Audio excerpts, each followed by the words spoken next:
Hello and good evening, students, and welcome to Baiju's Exam Prep IAS. I'm so sorry for the delay in the starting of the class. We had some issues. Okay. Good evening, everyone.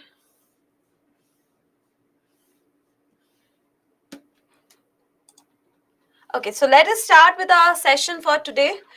Today, in the weekly current affairs, GS weekly current affairs, we have these 7 listed topics. Out of these 2 topics, they further are divided into this has 4 subtopics and this has 3 subtopics. So in total, you have 5 plus 7, that means 12 topics. Okay, so we'll be covering all those 12 topics. Am I audible and visible to everyone? Just let me know quickly. Okay, so okay, thank you so much. If anyone has problem, just refresh your screen once. So let us start with our first topic for the day, that is Sikkim floods. So in Sikkim, you all know that on October 4th, there was a very massive, devastating flood, and in that flood, many people were killed and many were missing. So, over 25 individuals have officially been declared dead. Many others, they are missing right now in Sikkim because of a flood that was caused because of a glacial lake outburst.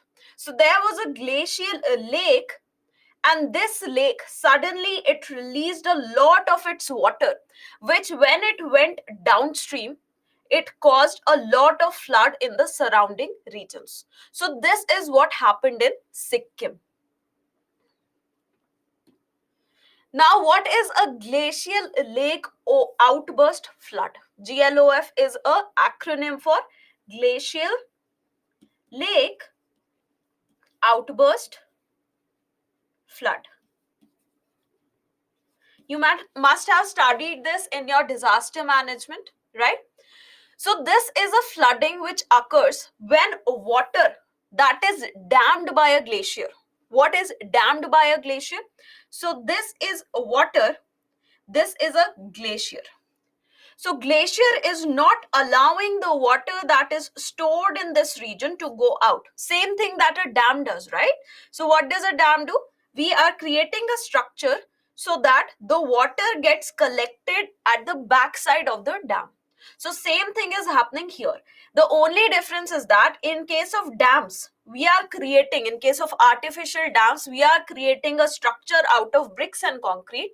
Here, the structure is a natural structure, mostly a glacier, a big piece of ice, which is not allowing this water to move out. Now, what happens is that sometimes this glacier or the glacial moraine, that is the residual soil and small pebbles, what happens? Sometimes they also can act as a dam. So sometimes glacier or the glacial moraine can act as this dam. Now suddenly, if this moraine or the glacier, it gets disturbed, what will happen? This dam, this natural dam will break.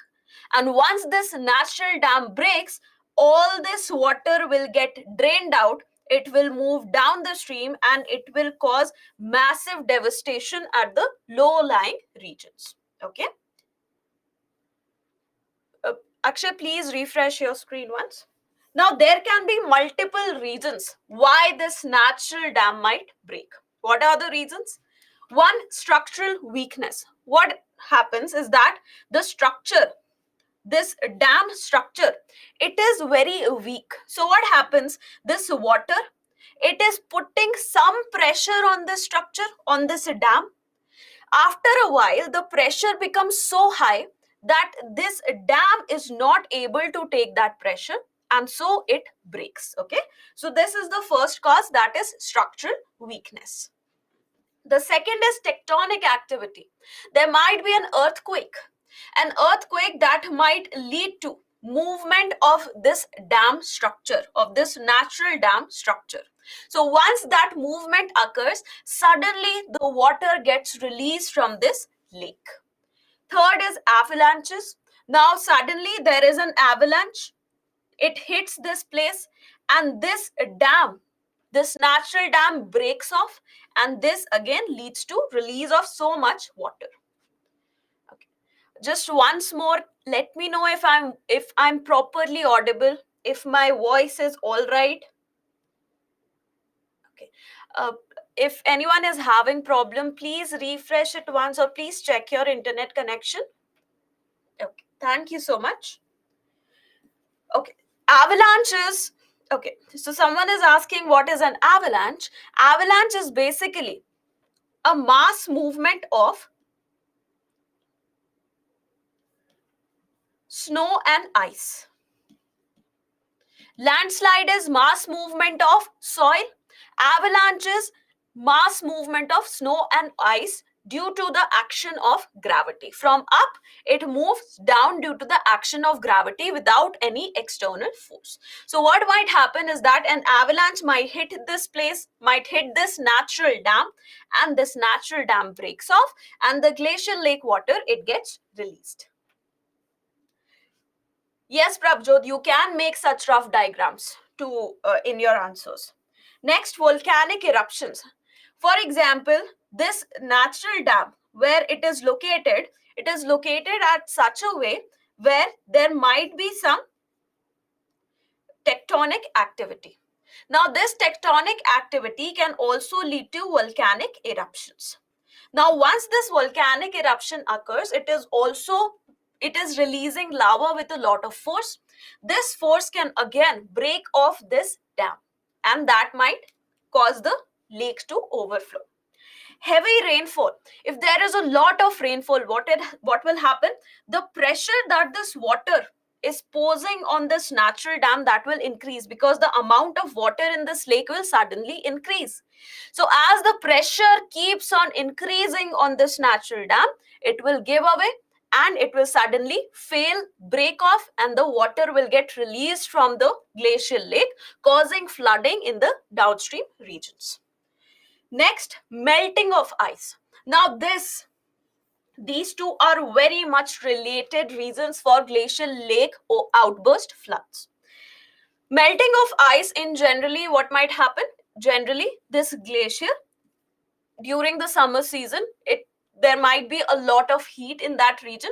It might melt off, and that will release the whole water. Now, because of climate change and global warming, what is happening?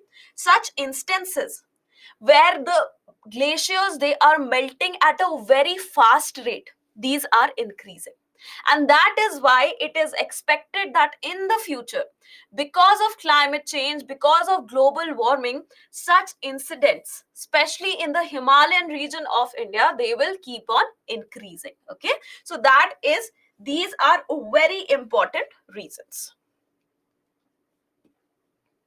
Now, what is the vulnerability of India towards the GLOFs, towards GLOFs?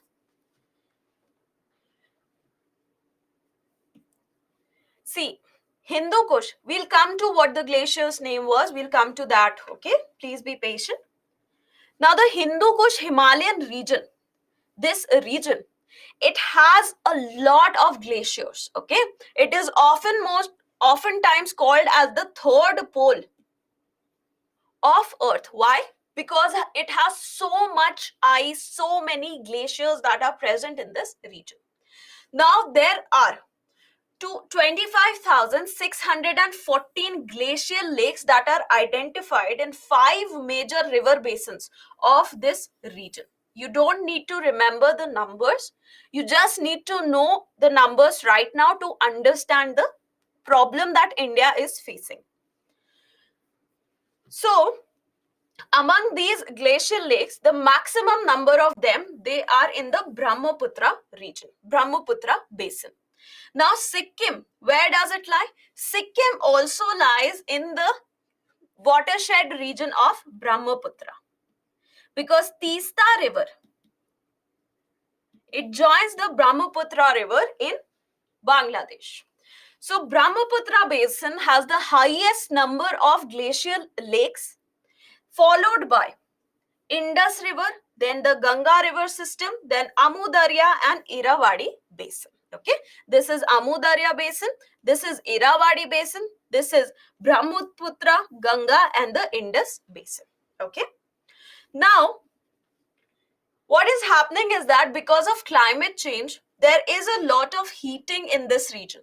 Because of this heating, because of this increase in the temperature, there is extensive melting of a lot of glaciers. This is causing what? This is causing melting of the glaciers that are damming these glacial lakes, these so many glacial lakes, and that is why the events of GLOF, they will eventually increase in the future. Okay, so India is highly vulnerable to these problems because India has a majority portion of the Himalayan ranges. You need not know how many glacial lakes are there, but the number is quite huge. Okay. Now, what happened in the state of Sikkim?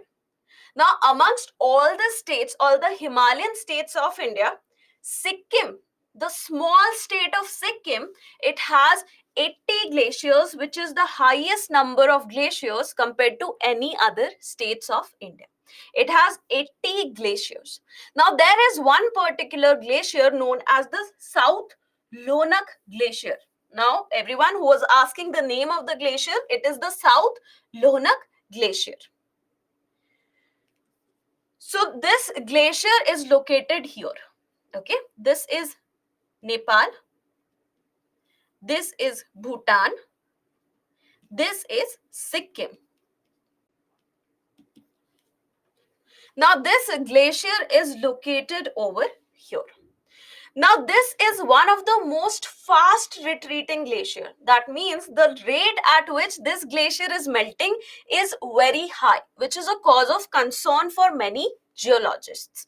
Now it has retreated very significantly from 1962 till 2008, and its rate of receding, it has been continued to be very fast. Okay, so that is one major problem with this glacier. Now what happened here is that there was a glacial lake over here. Exact trigger, what led to the GLOF, it is not very clear.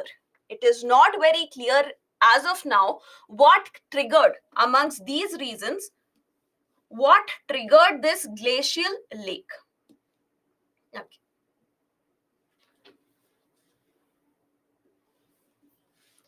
So exact trigger we do not know, but we know that this was a GLOF event. How?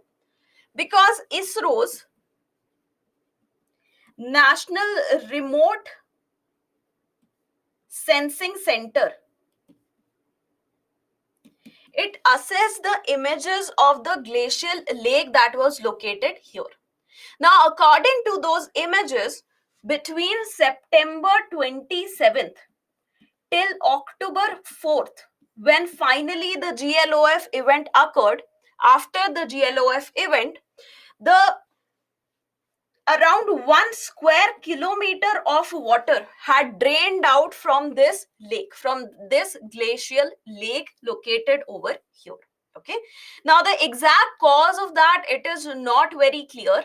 Some people are saying that it was due to cloudburst, but that is not, as of now, that is not being declared as the real reason.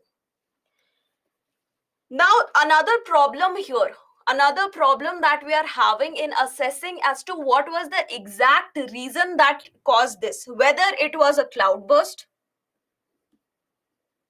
that led to excess amount of rainfall in that region that increased the pressure on the glacial dam and led to the breach of the dam, or whether what it was certain small seismic activity that took place in the country of Nepal. What was the reason? We do not know, and it is becoming difficult for us to pinpoint the reason. Why? Because this region is inaccessible. So because it is inaccessible, we are unable to go on the ground and identify the exact reason why this GLOF occurred. However, the damage we can see right now. There is a dam known as Chungtang Dam. Now, Chungtang Dam, it is located on the Teesta River. So, Chungtang Dam, it is located on the Teesta River. This dam was completely destroyed because of this excessive amount of water. Now, as the water came downstream with excessive amount of force, the entire dam, it got completely destroyed. Also, many of the bridges and other infrastructure along this pathway, it was also completely destroyed.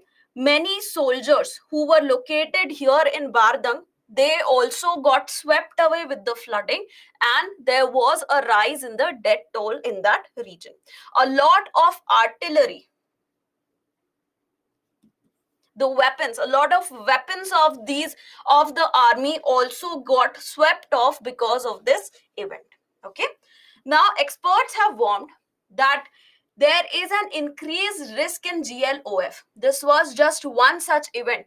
In the future, the number of these events and the amount of damage that they can cause, they will further keep on increasing. Okay, so yes, Chandrajyoti, we do not know as of now whether it was global warming that caused this, whether it was a seismic activity in Nepal, or whether it was a cloudburst. Shambhavi, the way to stop these glaciers which are melting at a fast rate, the way to that is to come together globally and try to combat climate change. That is our biggest solution. Okay, Divya said she belongs to Bardang. I hope things are fine over there. Okay, so through satellite images, Divya, we were able to identify that yes, GLOF did occur. We were able to say that yes, this was a glacial lake overburst flooding. But we are not able to assess what caused this glacial lake overburst flooding because of satellite imaging, because of inaccessibility of the area. Here is Changtang Dam, okay, on the Teesta River. Okay. So this is about the first topic. Now here is the practice question. Identify how many of these are correct statements. Sikkim has the highest number of glaciers amongst Indian states. Glacial lake outburst flooding can be caused due to plate movement. Changtang Dam is located on a tributary of Teesta River.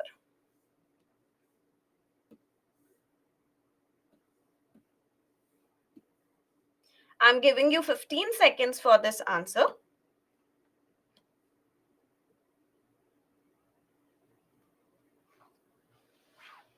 Shivani, Changtang Dam is a man-made dam. It has been created to divert water to a hydel power project, known as Teesta 3 hydel power project. Sam, no. China, as of now, as of the information we have, China is not involved in any way in this. Okay. Most of you have given the correct answer. This is correct. This was a factual statement that was given over here. This is correct. The second statement is also correct. GLOF can be caused due to plate movement. Plate movement can cause what? Earthquakes. It can cause volcanoes, right? And that can also cause glacial lake outburst.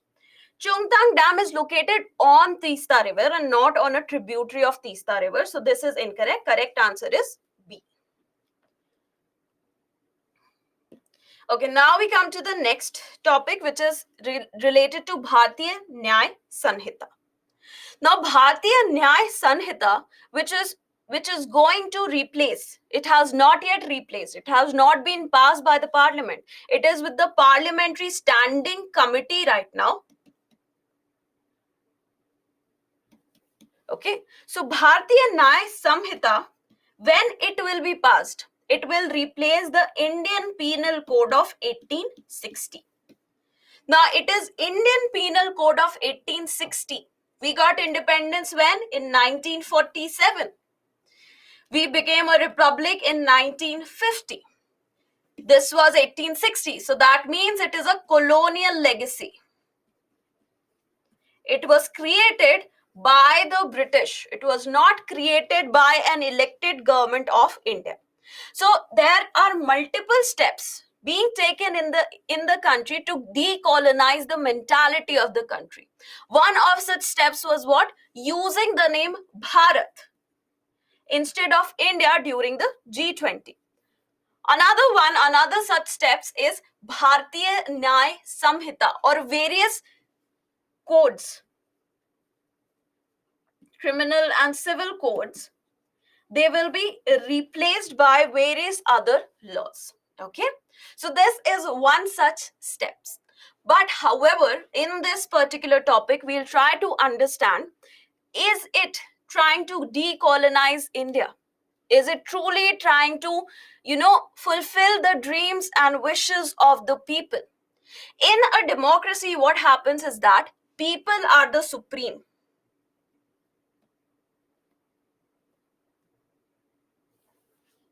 In a colonial state, what happens? State is supreme. So is this Bharatiya Nyay Samhita trying to fulfill this promise, whether it is trying to keep people at the highest stature compared to the state? Are people working for the state, or is the state working for the people? Okay. Now, why was it introduced? It was introduced, Charulata, I have to write on the screen, otherwise you won't be able to get the annotated PPTs, okay? So what is the need for the introduction of Bharatiya Nyay Samhita? It is to decolonize the Indian justice system, which is still using the laws that were introduced, the codes that were introduced. Indian Penal Code, Criminal Procedure Code, Civil Procedure Code, they were introduced by the British. They were not introduced by the elected government of India. So that is why these codes, they do not follow the wishes, the views, and the ideas of people of India. It is like imposition of the views and ideas of our colonial rulers and not of Indians. Also, IPC, it lacked any kind of people participation. Right now, the Bharatiya Nyay Samhita, we are trying to introduce Bharatiya Nyay Samhita. It is being introduced at the parliament. Now, India is what? A representative democracy. Right? Now, India is a representative democracy. That means people choose the leaders who represent them in the parliament. So, if parliament is passing any law, then that means that law, it included the participation of the people. Also, there was a much high need to update it, to update our criminal, civil, and penal codes. Now, there are a lot of sections included in the IPC which are not valid now. For example, the Navtej Johar case, it decriminalized homosexuality in India. So, section 377, it needs an update. Also, a case known as Joseph Shine case. I'm just giving a few examples. This is not an exhaustive list. Joseph Shine case, it struck down adultery as a crime. It struck down section 497 of IPC, which is related to adultery, right? Section 309 of the IPC, it is criminalizing what? Suicides. But that has been decriminalized under the National Mental Health Act. So we also need to update these codes that were created in the 19th century. We are now in 21st century. Okay, so we need this updation. However, there are certain problems that have been pointed out with the Bharatiya Nyay Samhita.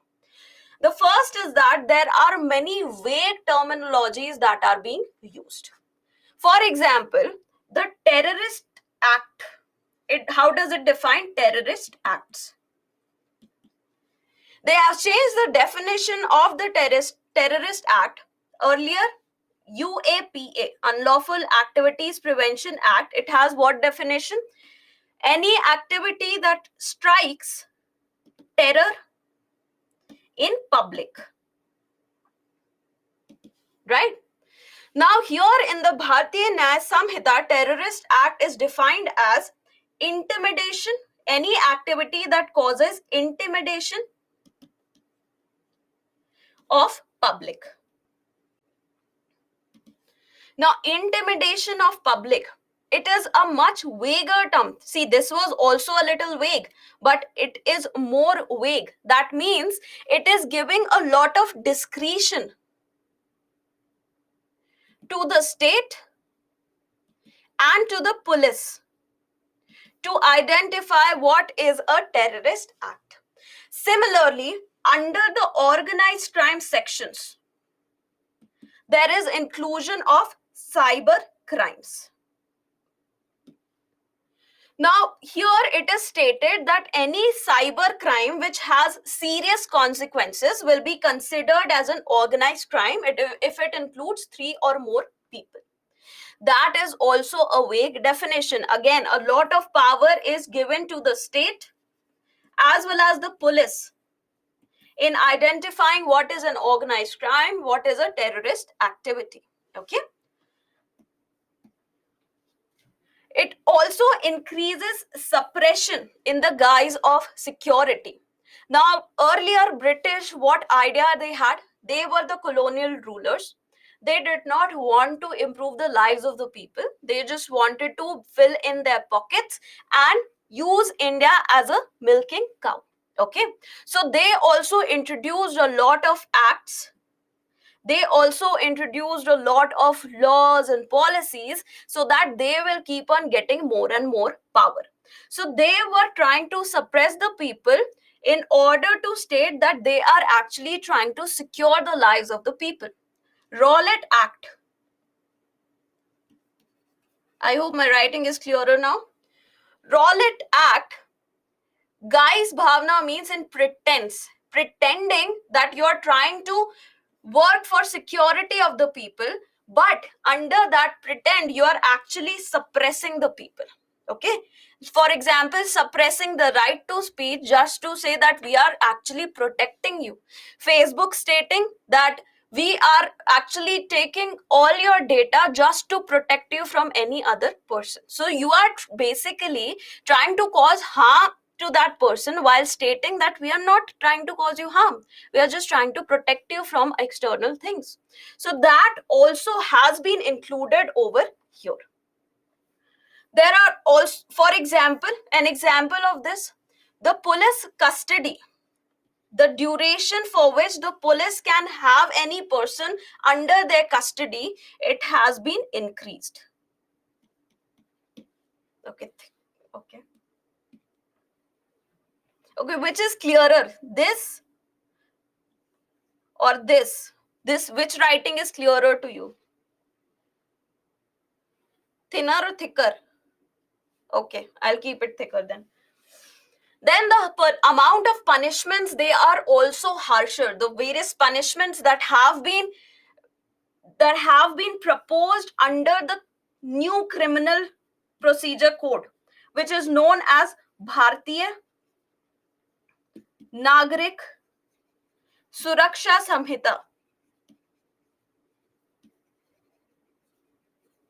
This is replacing the criminal procedure code. The various punishments for the people under the new Bharatiya Nagarik Suraksha Samhita, they are much harsher compared to the criminal procedure code. Also, see, more and more power is being given to the police under this Bharatiya Nyaya Samhita, but there is no mention at all that before the Bharatiya Nyaya Samhita comes into action, there will be certain police and judicial reforms. No mention of that. So that is why it is, many experts are saying that this is more harsh. The Bharatiya Nyaya Samhita, even though it is updated compared to the IPC, even though it is much updated compared to the IPC, it is still much harsher and stricter, and that will not fulfill the purpose. You are giving more and more power to the state and the actors of the state, like the police. You are reducing the amount of power with the people. A independent country, a democracy does not do that. Okay, so that is why people are questioning whether it is actually decolonizing the entire system. Okay, so this is about it. Yes, see, Villapil, the thing is that definitely harsher punishments will be a better, deterrence against any crime, definitely. But if you are having vague terminologies with the various codes, with the various crimes, then it belongs, the discretion is with the state to decide whether it is a crime or it's not a crime, right? So state can decide whether or not it's a crime, and then you are imposing harsher punishments, so that it is not solving your purpose, right? Okay.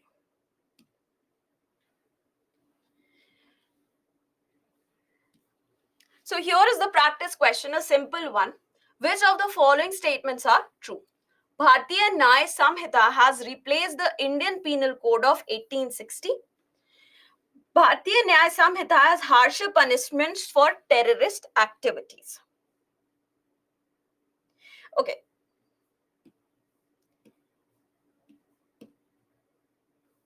I'm giving you 10 seconds for this.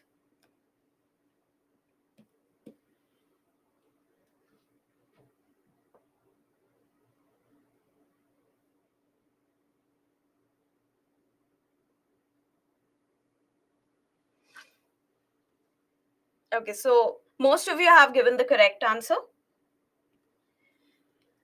This is incorrect. It has not replaced. It has not yet replaced IPC.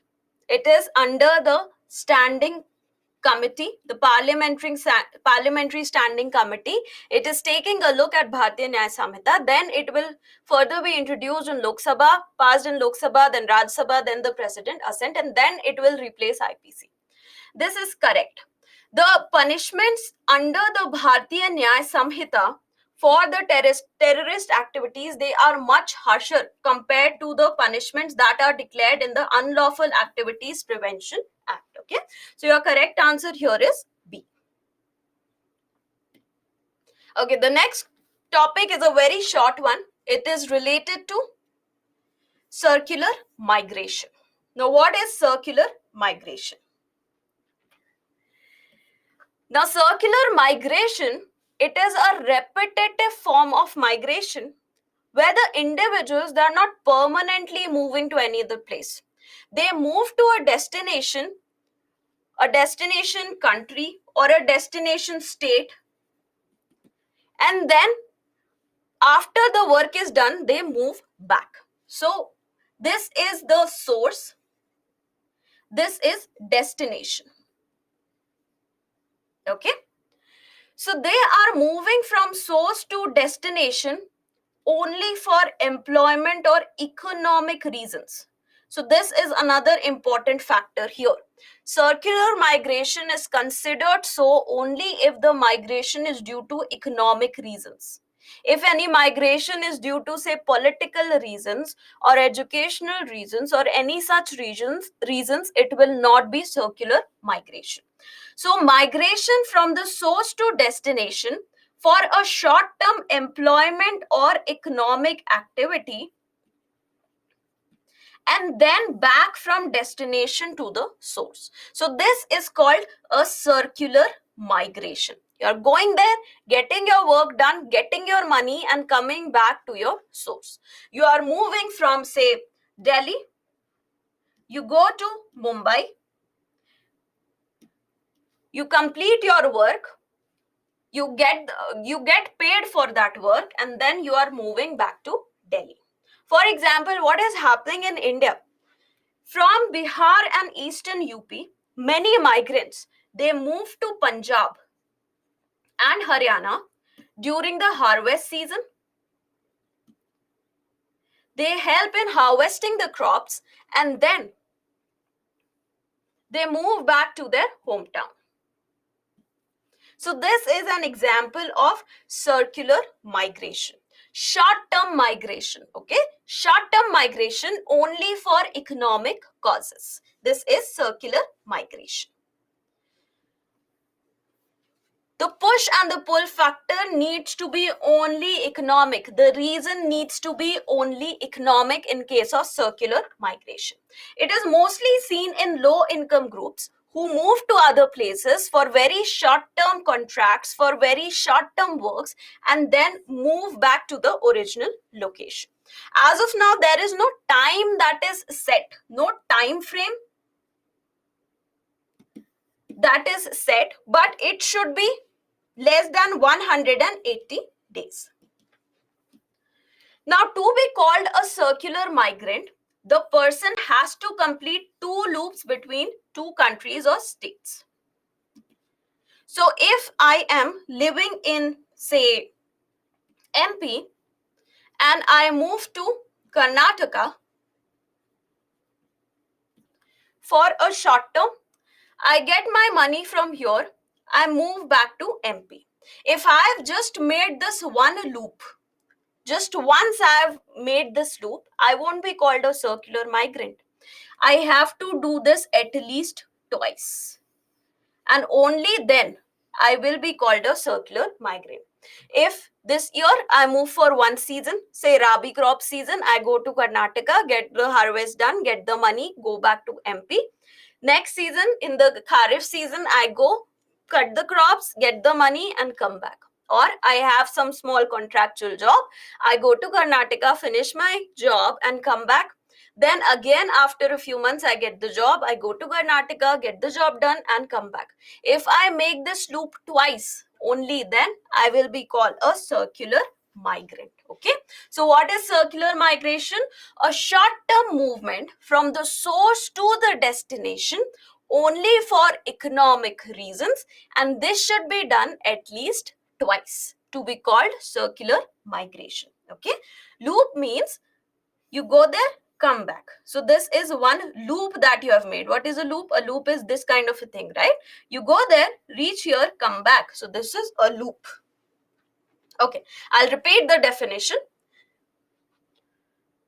Movement from the source region to the destination region for a short duration only for economic reasons, and this movement should be done at least twice. At least 2 loops should be made. Then it is called circular migration. Now, what is the benefit? Yes, countries or states, both.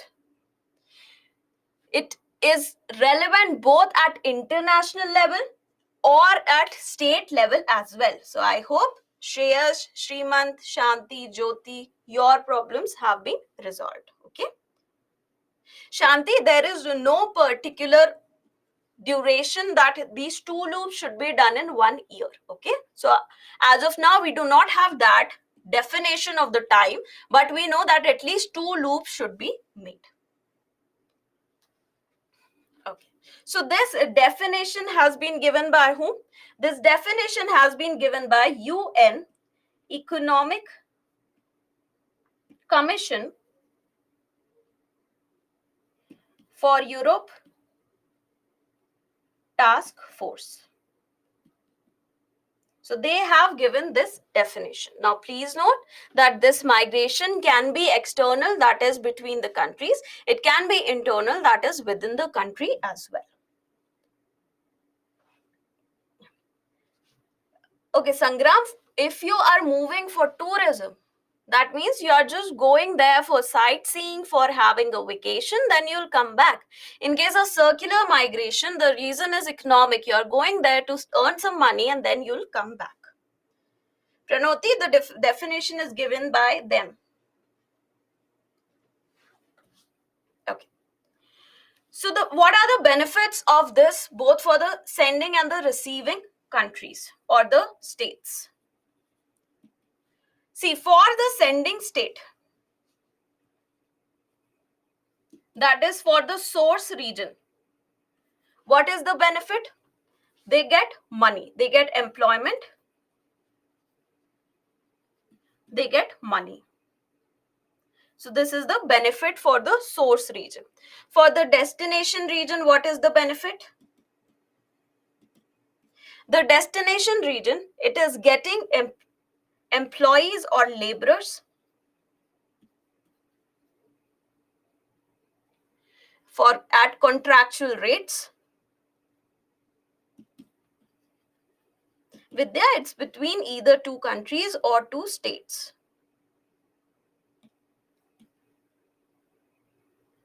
Yes. Money, when I say money, it is yes. Shreyas and Lopita, it is remittance. The destination, it is getting its employees and laborers. These are staying there for short term. So there is no cultural clashes or any overburden on the facilities. Okay, so this is the benefit for the source region. They are getting employment, they are getting the money. For the destination region, they are getting the laborers at cheaper rate, at contractual rates, and these laborers, they are staying there only for short term. So there are no cultural clashes, there is no overburdens on the local facilities for housing, for water, for sanitation. It is happening only for a very short duration. So these are the benefits that both the source and the destination get. Okay.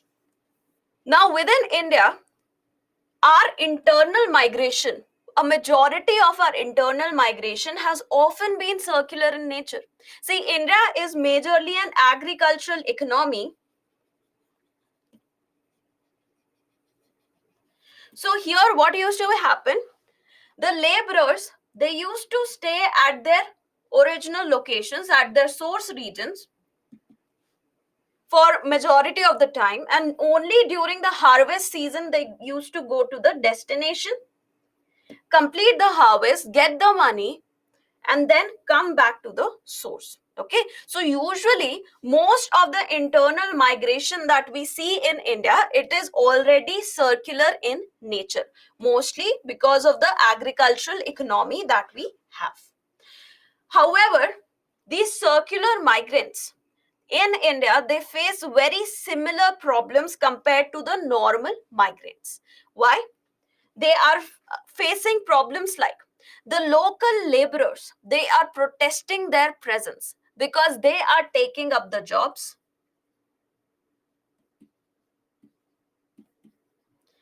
Oftentimes, a lot of middlemen are also involved. Ki come with us, we'll get you a short-term job, stay there, get the job done, and go back to your home. So middlemen are often involved. So these middlemen, they can exploit these people economically or physically. So exploitation by middlemen.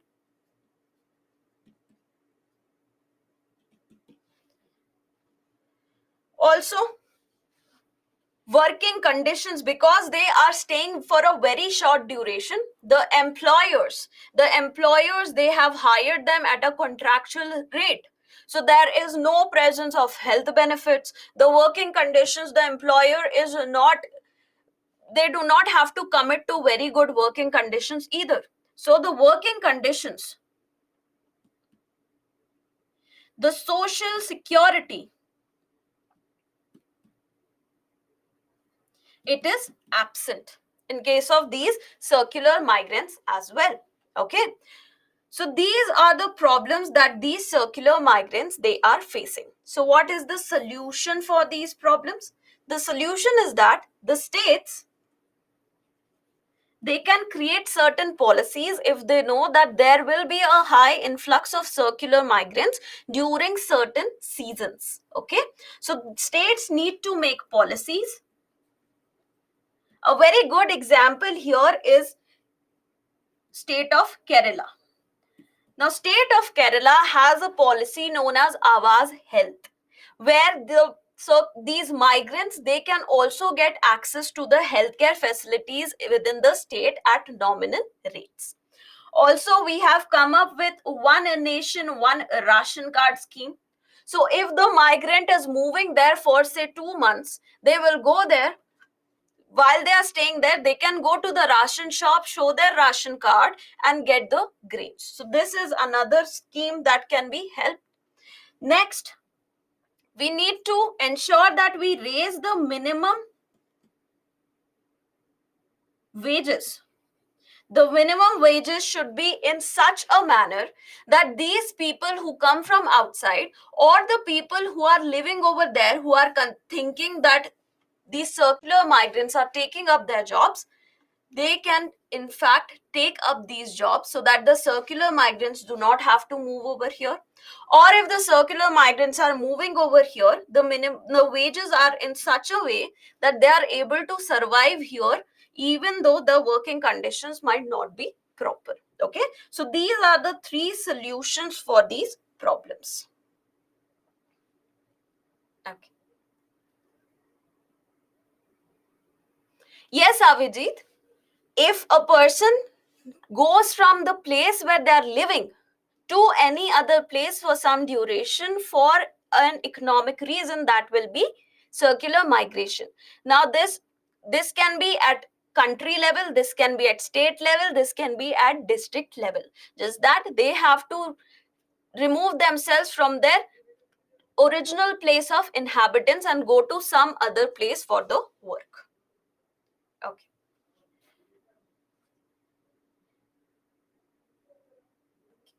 Okay, so here is the practice question.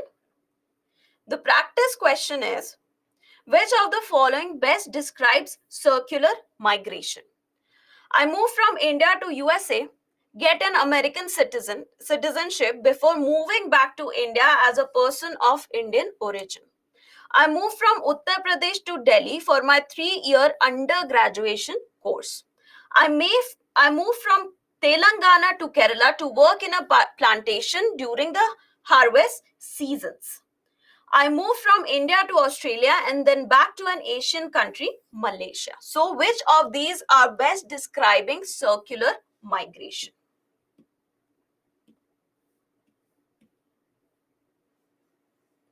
I'm giving you 15 seconds.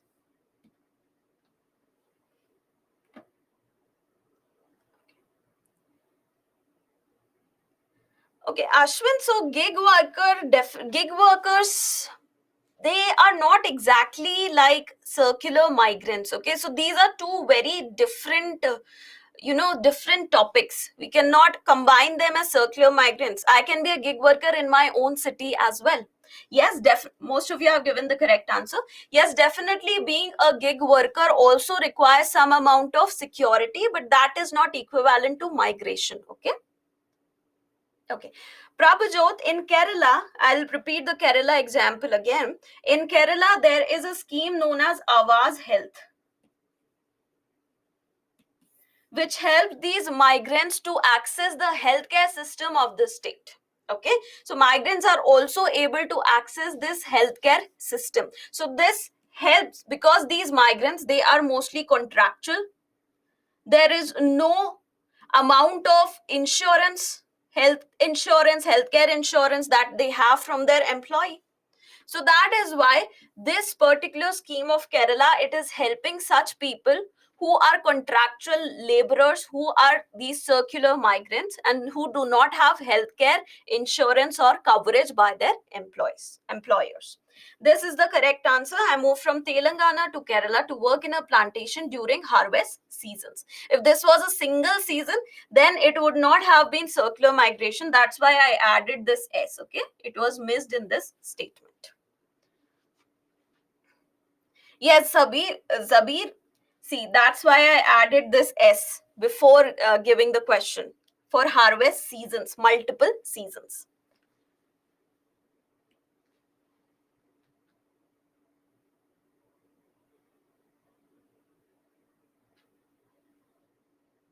Okay. Chitturi, in case of foreign traveler, if the stay is more than 180 days, it will be called proper migration. Actually, it won't be called circular migration if I am going and staying there.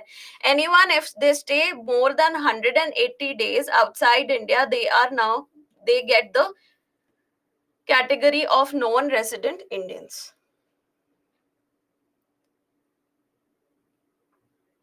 Okay. No, Deepika, if you are like going daily for that work, then that is not circular migration. You need to go there, stay for a while, get the money, and then go back to the origin. So Deepika is saying, if I am staying in a village and I go to the city every morning, do my work and come back to my village, will that be circular migration? No. You have to stay for a short duration and then come back.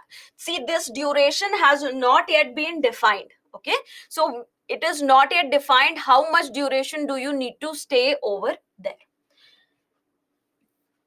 Yes, sorry, Mumtaz, it's yeah, you're correct, it's 182 days. Okay.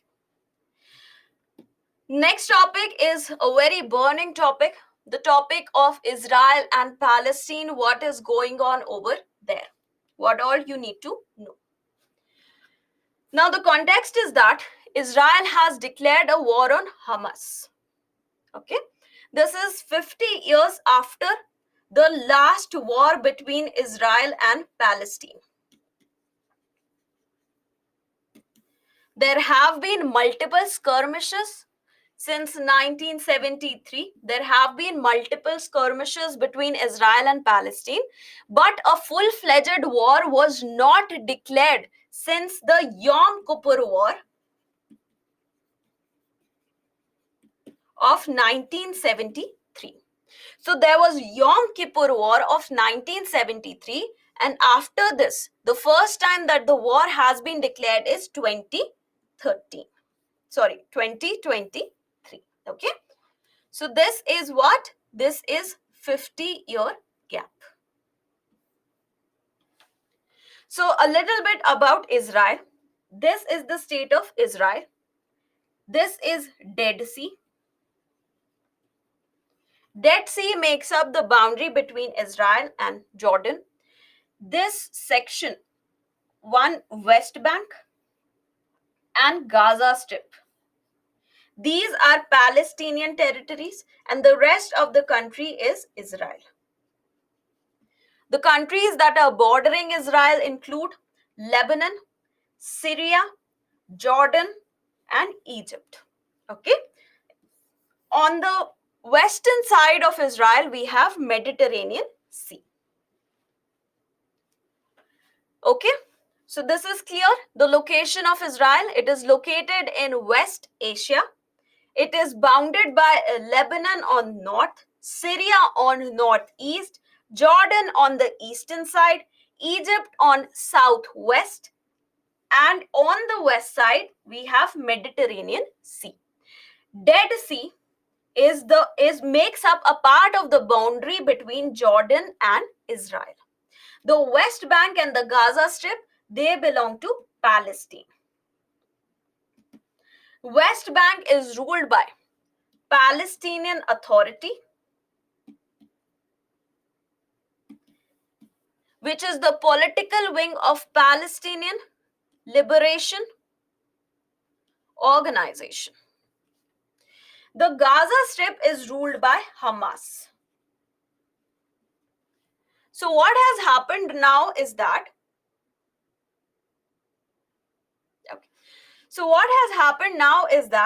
Hamas has attacked the territories of Israel, specifically this place known as Sderot. Now, this is a territory that has belonged to Israel since the year 1948, since the year when Israel declared itself a country. So, Hamas has attacked the territory of Israel. Okay, so this is why Israel has done counterattacks, and this has led to the start of this war. I'll come to your doubts regarding the West Bank and difference between West Bank and here. I'll come to all of that. Okay, a little bit about the history of the war. Okay, See, what happened in 1917, there was a Balfour Declaration.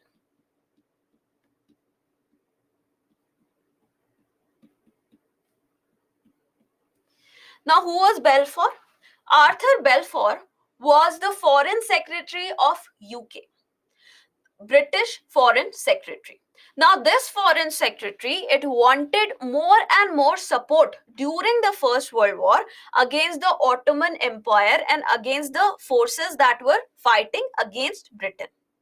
So for that, they also wanted the support of Jewish leaders. So to increase that support from the Jewish leaders, there was a Balfour Declaration. The Balfour Declaration stated that if Britain won during the war, they will help Jews get a Jewish state.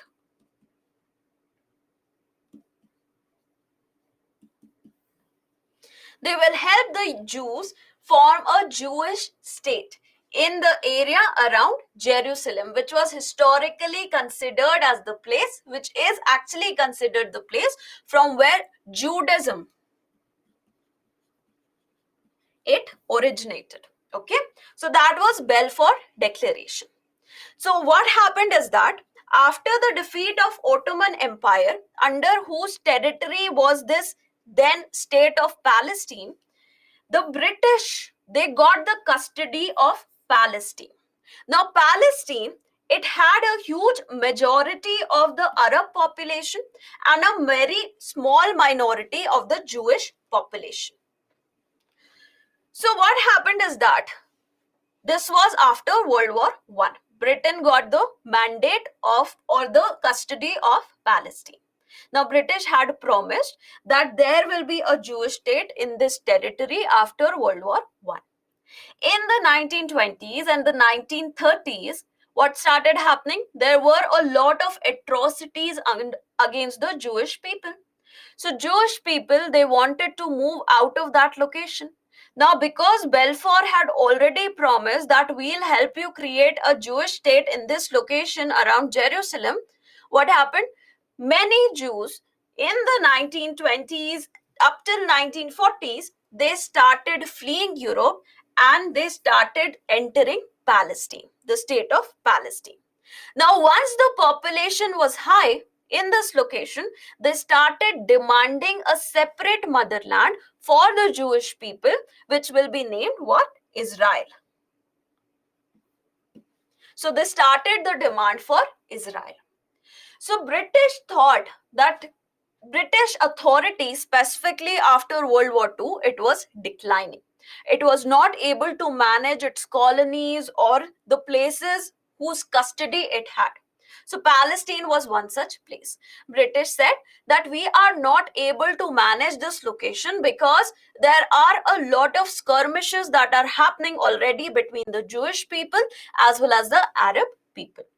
So in 1947, the United Nations, which was a very young agency then, it was formed only in 1945.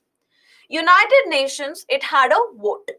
It had a vote to decide whether that what should be the solution of this problem, where the Arabs, they wanted to retain Palestine, the Jewish people over there, they wanted a separate state of Israel. So during this voting, it was decided that this region of Palestine, it will be divided into two states. This was the two-state solution.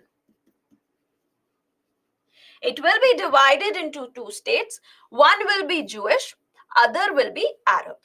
And the Jerusalem area, this area, it will be under international control. It won't belong to either the Arab people or the Jewish people. It will be under international administration. But what happened during this time is that a majority portion of the land was given away to the Jewish people, and the Arab people, they got a minority amount of land. So they were not happy with the two-state solution. So they said that we will not allow the implementation of this. So this was never implemented. Then what happened in 1948? In 1948, the British authorities, they finally withdrew from this region. Once they were withdrawing, in May 1948, the Jewish leaders declared the founding of the state of Israel in this location. They declared that this location that has been demarcated by United Nations, even though the two-state solution was not implemented, the Jewish leaders unilaterally declared that this is the state of Israel. This is the motherland of all the Jewish people. Many countries like United States of America and its allies, they recognize the state of Israel on the same day. The day the Jewish leaders declared, USA recognized the state that yes, this is Israel. The rest of the portion, it is Palestine. Okay. Now, this enraged the Arab states that were surrounding this region. And these Arab states, in solidarity with the people of Palestine, the Arab people of Palestine, they attacked Israel. And this started the first war between Israel and the Arab states. What all states attacked? Jesi. This is how you'll remember it. Jesi, Jesi. Jesi ko tesi wala Jesi. J is Jordan. E is Egypt. S is Syria. And I is Iraq. So these four states, they attacked Israel. Now Israel, it did a counterattack and it grabbed more land than it had when it declared its independence. 1948, it declared its independence. Now, after the war ended, by 1949, the amount of land that Israel had was much larger than the amount of land it had when it had declared its independence. It grabbed the land of Palestine as a move against these Arab states. So earlier, this region was Palestinian region. This region, everything was lost. Okay, so Palestine, it became a smaller state within Israel.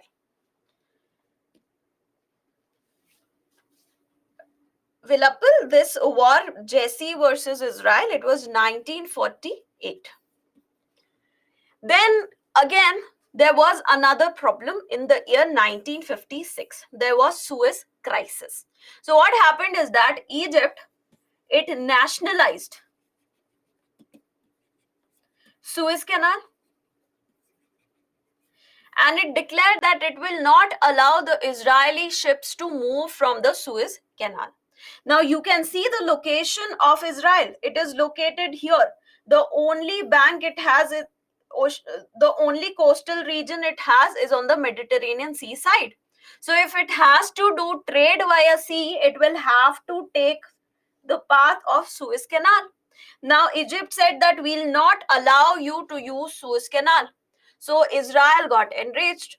Apart from that, because it was nationalized, the economic interest of United Kingdom as well as France, they were also put into question. So all these three parties, they attacked Egypt in 1956. This was the Suez crisis, and during this crisis, Israel, it also captured the Sinai Peninsula.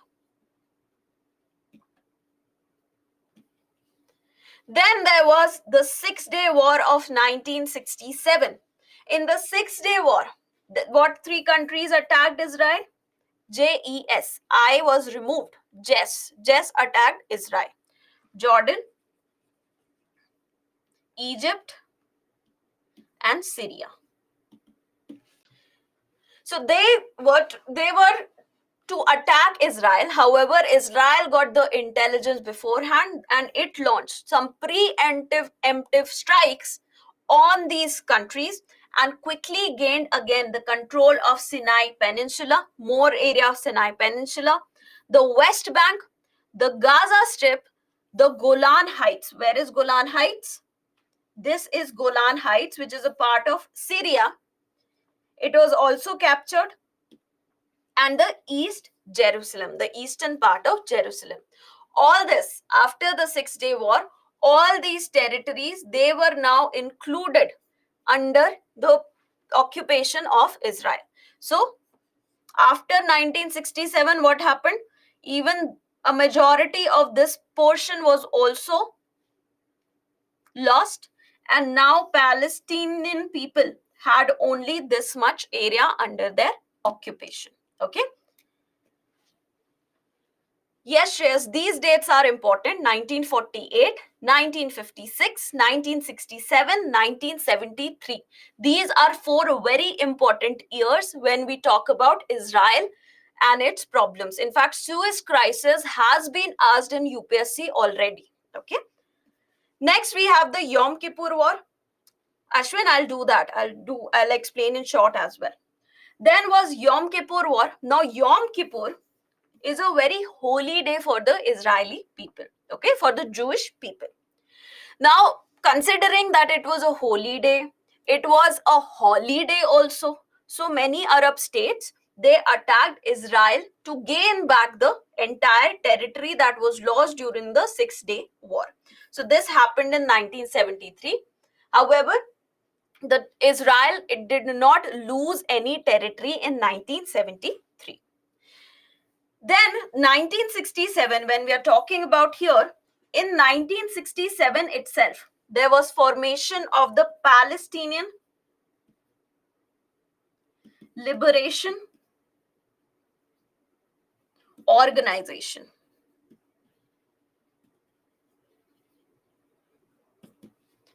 So this Palestinian Liberation Organization, it was doing a lot of attacks on Israel and the Israeli people even outside of Israel.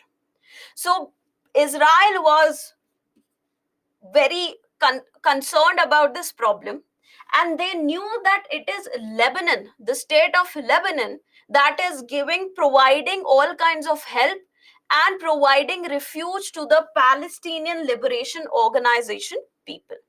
So that is why in 1982 it attacked many of the camps of the PLO people, and this was known as the Lebanon War. Now in 1987 there was formation of Hamas. There was formation of this organization called Hamas, and this formation, it led to the first Intifada. First Intifada, the revolt of the Palestinian people against the Israeli authority. It was first Intifada. It went on from 1987, when Hamas was born, till 1993. Then in 1993, after this ended with the Oslo Accords. So the leaders of Israel and the leaders of Palestine, specifically the Palestinian Liberation Organization, they came together on a single platform. They signed an Oslo Accord, and according to the accord, there will be a freeze on the amount of territory with Israel and Palestine, and also Palestine will now have elections where the Palestinian people will decide who they want to rule their country. Okay. However, these elections were never held.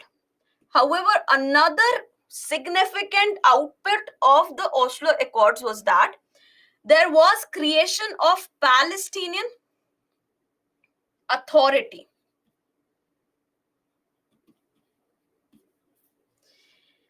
Okay, Nana Sahib Intifada, I don't know the exact meaning, but this was basically a revolt. The first revolt of Palestinian people against Israel. So there was creation of Palestinian Authority, which was the political wing of the PLO. This is PLO. Its political wing was what? Palestinian Authority. Right? Now there were many rumors within Palestine that Palestinian Authority and the Oslo Accords, they are not favorable for the Palestinian people. So what happened is that Hamas, it created a situation where it said that the Palestinian Authority and the PLO, they have become the agents of Israel and they are not supporting the cause of the Palestinian people. In 2000, because no elections, since the Oslo Accord was signed, no elections took place. So in 2000, there was second revolt, the second intifada, the second intifada of the Palestinian people against the Israeli Authority. So this ended in 2005, where the first election, the first time the people of Palestine, they elected the government they want to rule them. Okay, so here what happened, because there was declaration, there were rumors within Palestine that the Palestinian Authority was not supporting the cause of the Israeli people. Hamas, it won. Now this led to a clash between Hamas, as Hamas won in 2005. This led to a clash between Hamas and the Palestinian Authority. The name of this fact was Fateh. So there was a clash between Hamas and Fateh. And what happened eventually was that the Gaza Strip went under the rule of Hamas, whereas the West Bank is under the rule of Palestinian Authority. Now Hamas, it has been declared as a terrorist organization by many of the Western countries. And that brings us to the problem of the current situation, where many countries, they are calling this, the attack by Hamas on Israel, they're calling this actually a terrorist attack and not an attack by the will of the Palestinian people on Israel. So right now, why the attacks were done right now?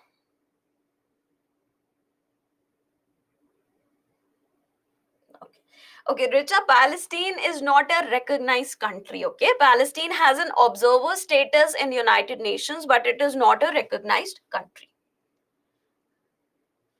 Okay, Dipesh, after the 2005 election, Hamas won, but there was clashes between Hamas and Fateh. Fateh had a stronger ground, or the Palestinian Authority, which had the name Fateh, it had a stronger ground in the West Bank region. Hamas had a stronger ground in the Gaza Strip region. So what happened? These West Bank is now being ruled by the Palestinian Authority or Fateh, and this region, the Gaza Strip, is being ruled by the Hamas. Okay. Dinesh, Hamas is not any region. It is a name of a group which is ruling the Gaza Strip region. Okay. Now, why these attacks are being done right now? What is the... See, Hamas, it is ruling, you can see over here, it is ruling this very small strip of land known as the Gaza Strip. It is very small compared to the rest of the state of Israel. Also, the amount of technology that Israel has, it is far better compared to the technology that Hamas has. So, why is Hamas attacking Israel right now? Why this timing is so important? There are many reasons for that. The first is that over the past few years, the relations between the Palestine and Israel, they have been deteriorating. Israel is carrying out many military raids in many of the regions, especially of the West Bank. So the people living over there, they are against the Israeli Authority already because of the problems, because of these military raids that are being carried out in West Bank. Okay, one. Second, the West Bank ruling party, the Palestinian Authority, it is not able to do anything against these attacks by Israel, these raids by Israel in the territory of Palestine. They are not able to do that. There is creation of more and more settlements, grabbing of more and more land by Israel in this region. So People are angry against both Israel. They are angry against the Palestinian Authority. They are angry against both of these. So Hamas saw this as an opportunity. They saw this as an opportunity that because people are angry against both Israel as well as Palestinian Authority, if they are able to attack Israel in support of Palestinian people right now, all the Palestinian people, be it those living in Gaza Strip, be it those living in the West Bank, everyone will start supporting the cause of Hamas. So Hamas will emerge as the sole pole of the Palestinian cause.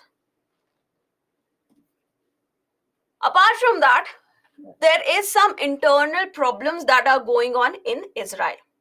Right now, Israel is being ruled by a very right-wing government, a very conservative government.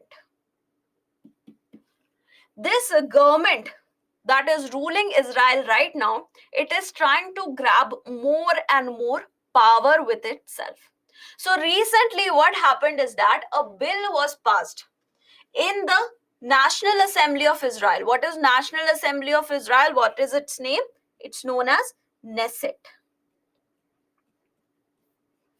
So Knesset passed this resolution, passed this rule, this law, that the judiciary of Israel will now lose the authority to question any decision of the Israeli government. So what is happening? Any judicial review power that the judiciary had against the decisions of the government, that has been now removed. Okay. So what will happen? The executive, the state, the legislature and the executive, especially the executive, its power will increase a lot. There will be no one that will be checking their power. So that is why a lot of protests are going on within Israel against this decision of the government. Now, because these protests are going on, what has happened? What happened? Hamas thought, because already protests are going on against the government, that means the security situation, the law and order situation within Israel, it is not that strong right now. So Hamas thought that this is the most opportune time to attack Israel when its polity, its internal polity is so disturbed. Okay, so this is second reason why they attacked. The third reason is that there are three important powers in the Middle East or West Asia. These are Saudi Arabia, Iran, and Israel. So the relations between Saudi Arabia and Iran, they have been improved. There are talks between these thanks to the Chinese interference.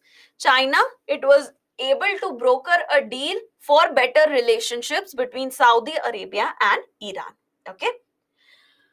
USA was trying to do that for them. See, Saudi Arabia, Palestine had Arab people. Saudi Arabia was the leader of the Arab people. It was a big supporter of Palestinian state. So that is why Saudi Arabia and Israel, they had very bitter relationships. However, US was ally with both Saudi Arabia and Israel. They wanted these to have better relations with each other, right? They wanted to, USA wanted its allies. If you have two friends, two people, you are friends with both of them, you would want these two also to have good relationships, right? However, that was not the case here. So US was trying to bring that issue. It was trying to bring Saudi Arabia and Israel closer together. However, later what happened is that USA, whose major focus was earlier Middle East, its focus shifted. It shifted where? To Indo-Pacific because of the Chinese presence, and to Eastern Europe because of Russia and Ukraine. So its attention in the Middle East region, it reduced. So now there was no one to broker the peace between Israel and Saudi Arabia. However, these two countries, they started taking initiatives on their own, and there was a declaration by the Crown Prince of Saudi Arabia very recently that Israel and Saudi Arabia are in advanced stage of normalization of their talks. Okay. They are in the advanced stage of normalization of talks. Now, Hamas knew this. Hamas knew that if the relations between Israel and Saudi Arabia improve, what will happen? Hamas or the Arab people of Palestine will lose their biggest ally, that is Saudi Arabia. They did not want that to happen. So that is why they attacked again. That is why they attacked Israel. Because if Israel retaliated, that means Israel is leading to death and destruction of Arabs, and that will enrage Saudi Arabia, and this normalization of talks, it will stop. Okay, so these are the three major reasons why Hamas decided that this is the best time to attack Israel. Okay. Okay, so Sakshi, Saudi Arabia and Iran, they were supporters of two very different sects of Islam. So that is why they were not very close to each other. Prabhjot, the problem between Hamas and Fatah is, yes, both of them are against Israel. Both of them are Islamic organizations, but they are still against each other because there is a power dynamics over there. Hamas won. Fatah didn't want to relinquish the control, so that is why there was skirmishes between these two groups. So Hamas now has Gaza Strip, Fatah now has West Bank.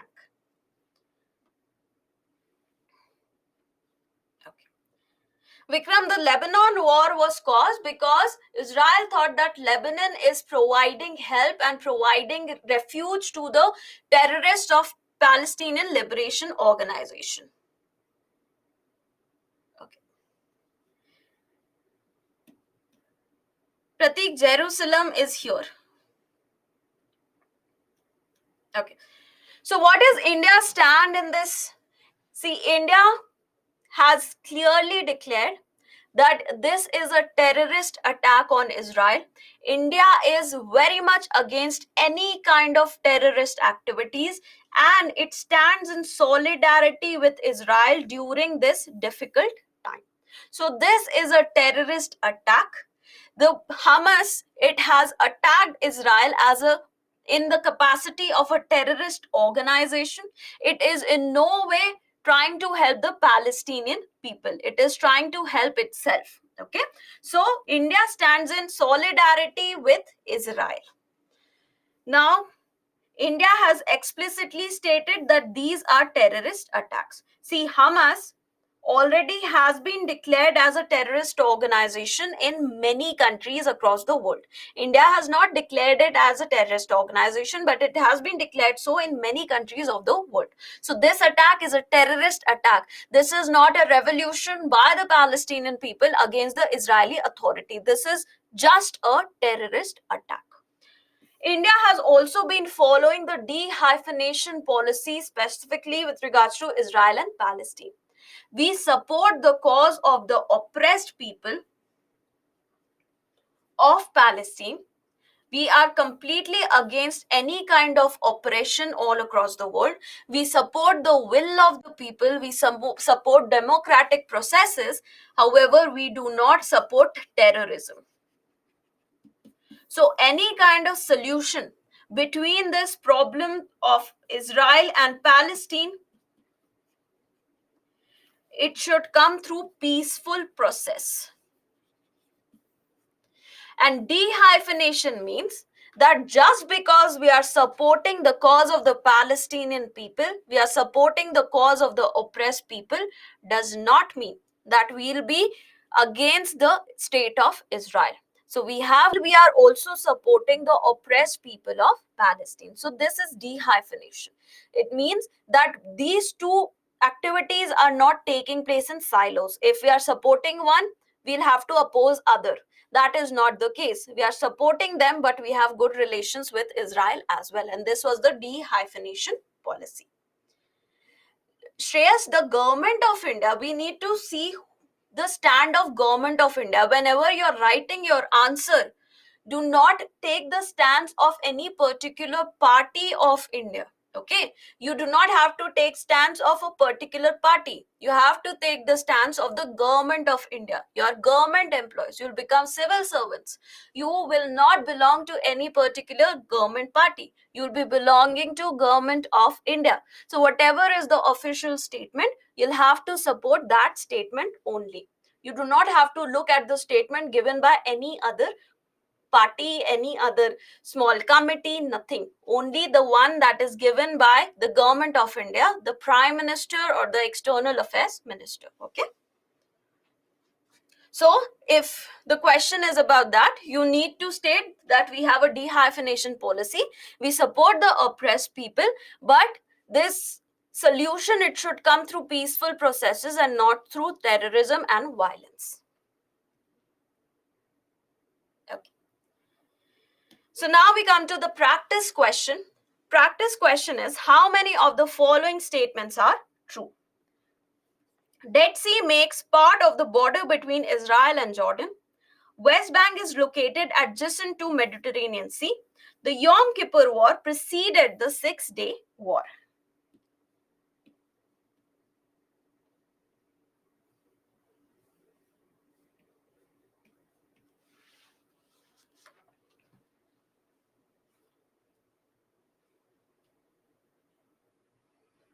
Okay, dehyphenation means that just because we are supporting one does not mean we'll oppose one. Oppose the other. Okay, this is dehyphenation. We support the cause of the Palestinian people, but we have good relations with Israel. Okay, so most of you have given the wrong answer. Okay, so Dead Sea, yes, it makes part of the border between Israel and Jordan. This is true. The second is West Bank is located adjacent to Mediterranean Sea. Now let's go back to the map. This is West Bank. West Bank is on the eastern side of Israel. Do not ever forget that. West Bank is on the eastern side of Israel. It's not on the western side.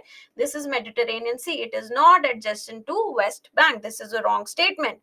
Next statement is Yom Kippur War preceded. That means it came before the Six-Day War. Six-Day War was when? Six-Day War was 1967. Yom Kippur 1973. So this is also wrong. Correct answer is A. Okay. Now the next topic, which is about malaria vaccine. Okay. So the context is that a malaria vaccine known as R21 Matrix M. So this is the malaria vaccine. It has been developed by the University of Oxford. So Oxford University has developed this vaccine, and who will be manufacturer? The developer is Oxford. Manufacturer will be the Serum Institute of India, which is located in Pune. Oh, Himanshu, I hope you feel better soon. So this particular vaccine, it has been recommended by WHO for use in certain category of people. Now, it has been recommended but not yet pre-qualified. What is the difference between recommended and pre-qualified? Recommended vaccines are those that the health authorities, they have suggested in certain regions for specific people. So WHO has stated that in the regions where malaria is an endemic disease, this vaccine can be used as a preventive vaccine in those regions, in those particular regions for particular people. So that is a recommended vaccine. What is a pre-qualified vaccine? The pre-qualified vaccine is that which has met all the WHO standards, all the WHO standards of safety and efficacy, such that WHO can state that this can now be used for global health initiatives. everyone can use this vaccine. Recommended vaccines are for specific people. Pre-qualified vaccines are those which can be used by everyone. So this vaccine has become the second malaria vaccine that has been recommended by World Health Organization. Okay, recommended means it certain specific people, they can use these vaccines. The people who are residing in the countries where malaria is an endemic disease, malaria is very much found. Pre-qualified is when this vaccine can be used all across the world.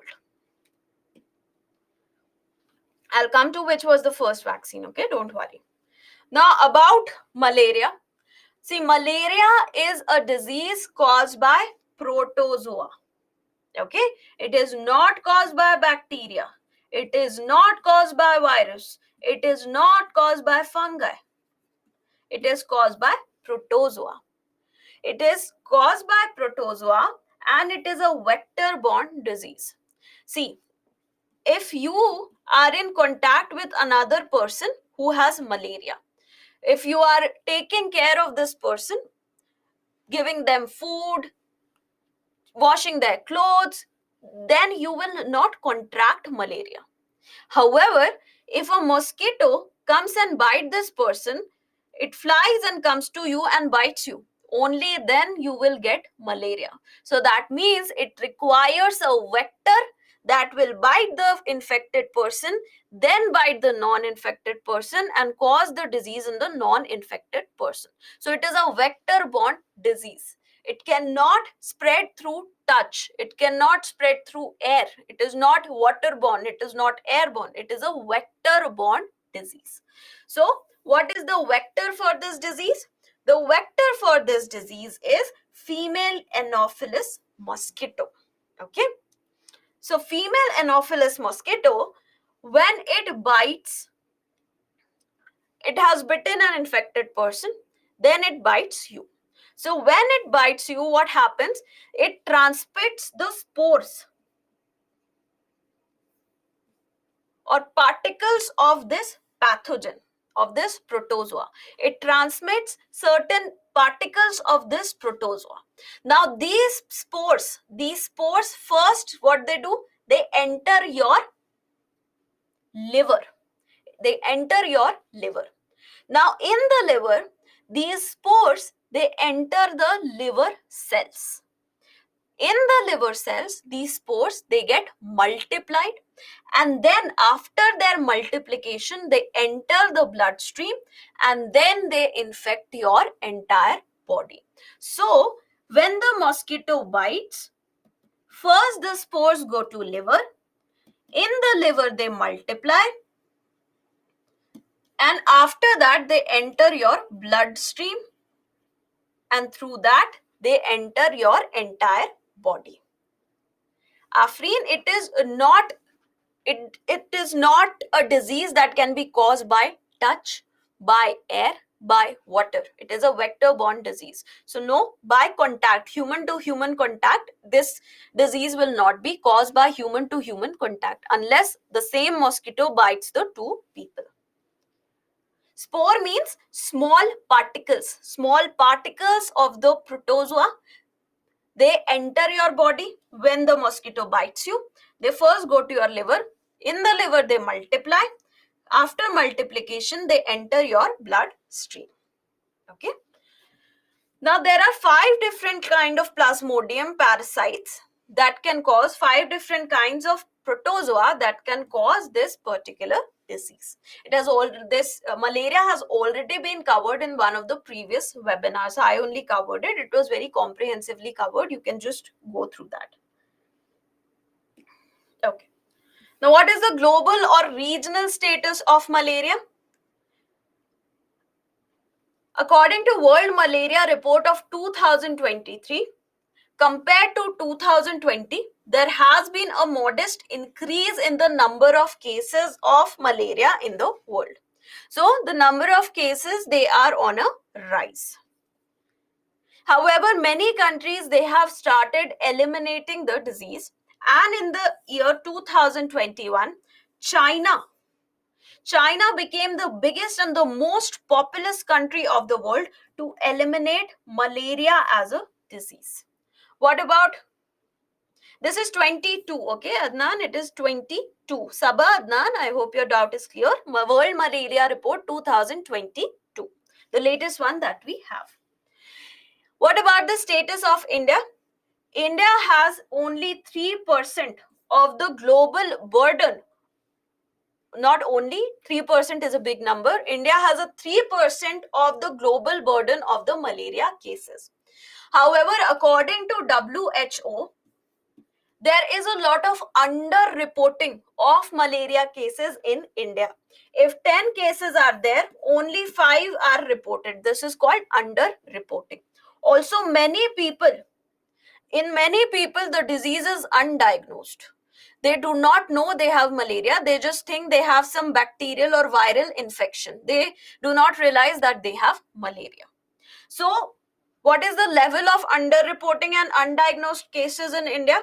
So, according to WHO, India has 15 million cases, and annually there are 19 to 20,000 deaths. So this is what WHO is claiming. What is reported by India? India has reported 2 million deaths on an average and 2 million cases on an average and 1,000 deaths. So WHO is saying that compared to what India has stated, the number of cases and the deaths, it should be much higher. So there is underreporting and a lot of undiagnosed cases in India. Vivek, malaria can be transmitted only through mosquitoes, okay? No other source. Chavi, it's 3. Okay. Now, war against malaria gets a shot in the arm. So, this particular vaccine, it has now been recommended, okay? It has now been recommended by WHO on the basis of testing that was done at 5 sites. What were the 5 sites? It was in 4 countries: Mali, Burkina Faso, Kenya, and Tanzania. So these 4 countries have malaria as an endemic disease. Over here, the testing was done for that vaccine, and it was found out that this vaccine is giving some very good results. Now, how many doses are required for that vaccine? The participants in these trials, they received 3 vaccine doses 4 weeks apart. For example, I'm getting a dose today, then after 4 weeks, I'll get the second dose. After 4 weeks of the second dose, I'll get the third dose. And then a 4th booster shot. 12 months, that is 1 year after the third shot. If I got my third shot on, say, 15th October, the booster shot will be given on 15th October 2024. So 4 doses of this vaccine, they are required for this vaccine to show good results. Now, please note that the efficacy, that the performance of this vaccine is much better compared to the first malaria vaccine. What was the first malaria vaccine? It was RTS-SASO1, which was also known as Mosquirix. It was developed by the company known as GlaxoSmithKline and a research institute of USA known as Walter Reed Army Institute of Research. So they had developed in collaboration the first malaria vaccine, but the second malaria vaccine that has now been developed, it has much better performance. Okay. Now it was bringing 2 benefits. First, it was reducing the number of clinical malaria cases. Second, the people who are getting the cases, their pathogen load was less. That means if earlier the number of pathogens that were produced, that were getting multiplied in their body, they were now 100. The pathogen load had reduced. The amount of multiplication of that pathogens in their liver, in their body, it had reduced to say 10. So what does that mean? It means that if the mosquito is biting that person, earlier because the load was high, there was a very high chance that the mosquito will bite that person and suck in some of those pathogens and insert them in someone else's body. Now, because the pathogen load has reduced, there is a lesser chance that when the mosquito is biting that person, they will take in some of the pathogens and transmit it to the other's body. Okay, so what is happening? The number of cases has reduced and the ability for transmission of the disease has also reduced. So these are the two benefits of this particular vaccine. Another benefit of this vaccine over the previous vaccine is the cost. The cost of this vaccine will be very less. The Serum Institute of India, it has stated that annually it will be able to produce around 100 million of these vaccines, and every dose will cost somewhere between $2 to $4. That is somewhere between say 160 to 320 or 350 rupees. Okay, so that will be the cost. So that is a very small cost compared to the number of deaths that malaria is causing. In 2021, there were 247 million malaria cases worldwide and 6,19,000 deaths. Okay, so what will happen? The malaria cases will now reduce because of this vaccine. Okay, so this is about this topic. Now here is the practice question. Consider the following statements. Malaria is caused by a virus transmitted by female Anopheles mosquito. Mosquirix was the first malaria vaccine recommended by WHO. Matrix M malaria vaccine, the vaccine that we talked about in the starting, is the first such vaccine developed by an Indian company. Okay, so how many of the above are true?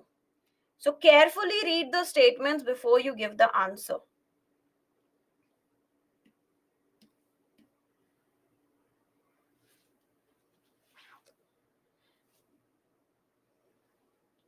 Okay, Prabhajot, as of now, India has not approved the use of this Matrix M vaccine. Okay, it is not being used right now. Mosquirix or Matrix M is not being used right now in India.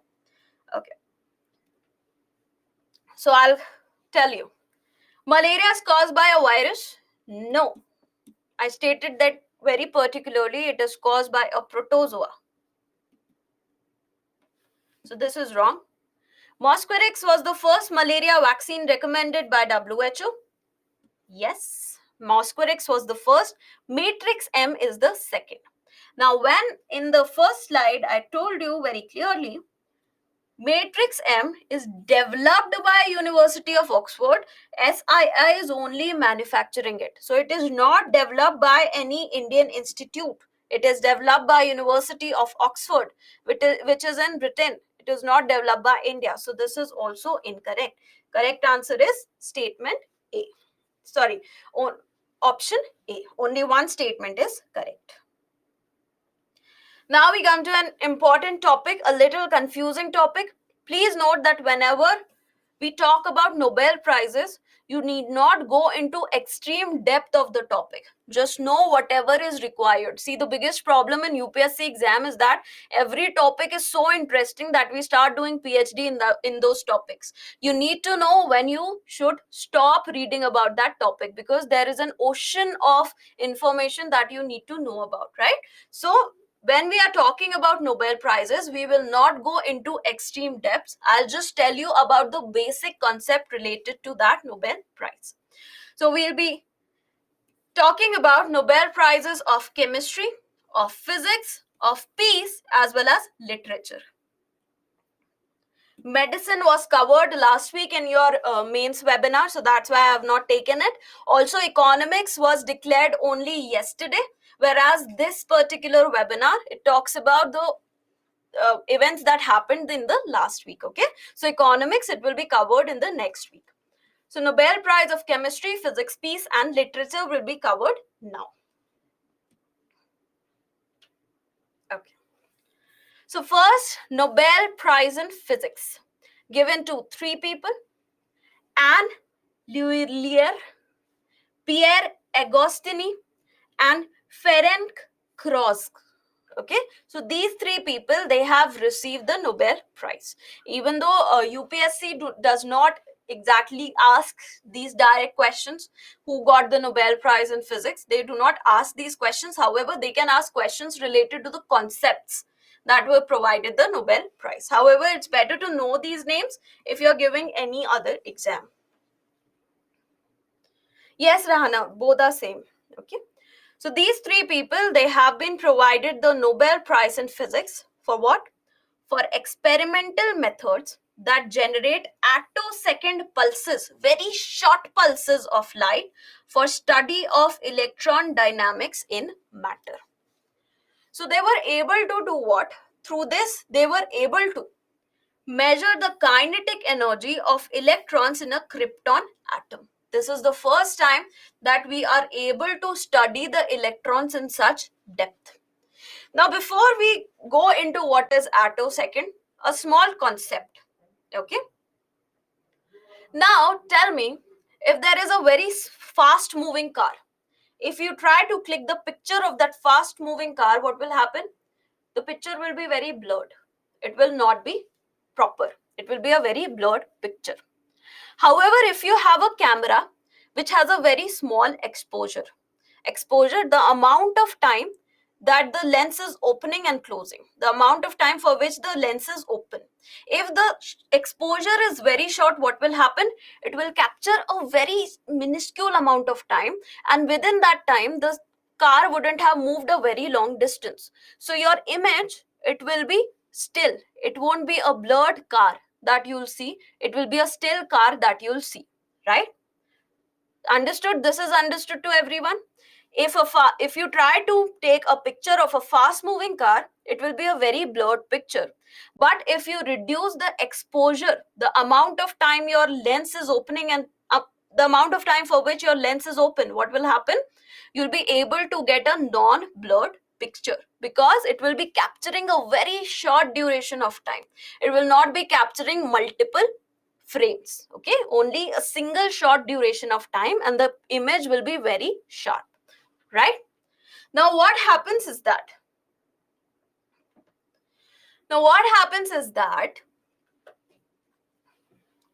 the atoms, they move very randomly. Okay, they move very fast and in a very random manner. So in order to take picture of an atom, the amount of time for which the exposure needs to be there, for which the lens needs to be open, it needs to be very short. This amount of time which allows us take picture of the atoms is known as femtosecond. Okay, so earlier femtosecond was considered the lowest amount of time, the lowest unit of time, but it allowed us the ability to study or take images of only atoms. Now within atoms we have electrons. Now just like in solar system, all the planets are moving around sun, in an atom all the electrons are moving around a nucleus, right? Now atom itself is moving.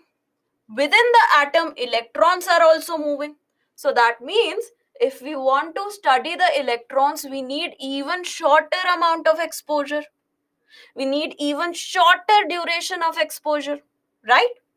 So that was possible only through attosecond. So these three people, they were able to generate such a short pulse of light that allowed us take images of the electrons as well. And this short period of time is known as attosecond. Attosecond, 18, atto. So that is 10 raised to the power minus 18. 10 to the power minus 18 seconds. So this is the significance of Nobel Prize in Physics. It allowed us to take images of the electrons and we were able to study these electrons. Okay, earlier the maximum we used to able to study was an atom. Now we are able to study even inside the atom and take images of the electrons. Okay, so this is attosecond, and for production of these attosecond light pulses, these three people, they were provided Nobel Prize in Physics. Right? Understood? Now, how were these pulses produced? They were produced by passing infrared light through noble gases. You need not know what exactly how interference occurred and how the whole process occurred. Just know that by passing infrared light through noble gas atoms, these people were able to produce attosecond pulses, and this short duration light pulses allowed us to take pictures of the electrons and allowed us to study these electrons. Okay, so this is the entire reason for why Nobel Prize in Physics was useful. Okay, so pulses allowed us to take pictures of these electrons, the movement of electrons as well. Okay, now how this short duration of pulses was measured? It was measured by rabbit. Okay, so you can be asked a question. Rabbit, which has been in news for a long period of time recently, what is it? So rabbit is the manner, a process through which we measure duration of short light pulses. Okay, full form: reconstruction of attosecond beating by interference of two photon transitions. You need not remember this, just know that rabbit, which is in news in conjunction with quantum physics, it is what it is. If a question is asked, you will know what it is. It helps in measuring the duration of short light pulses. Okay, this is the entire full form of rabbit. I hope, Anna, your doubt is clear. Krypton, Bhavna, krypton is an element. Okay, it is an element present in the periodic table. Sam, we cannot change the element if we change the number of electrons. We can change the element only if we change the number of protons. Okay. The next topic is Nobel Prize in Chemistry.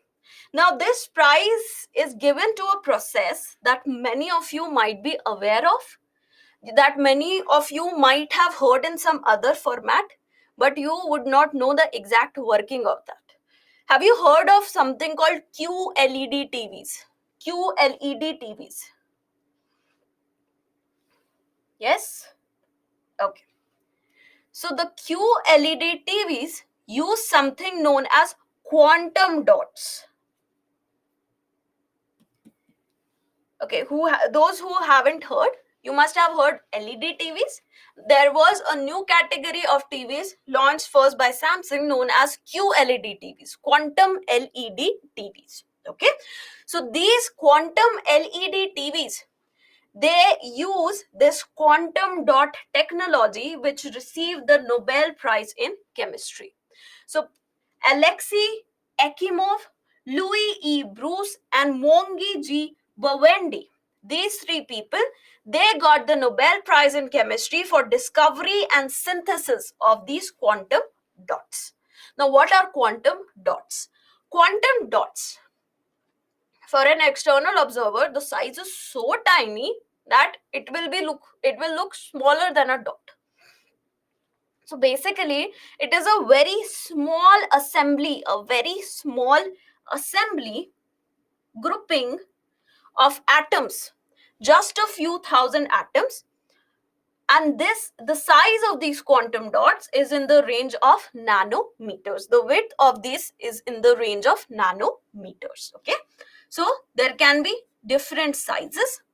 Now please note that the issue with quantum dots, the beauty with quantum dots is that as their size changes, their features or their properties can also change.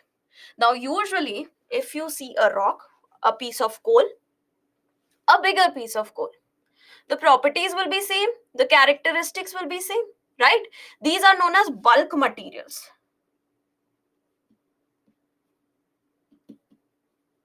Bulk materials are those on which the impact of gravitational energy is higher compared to the impact of nuclear forces. Okay, quantum materials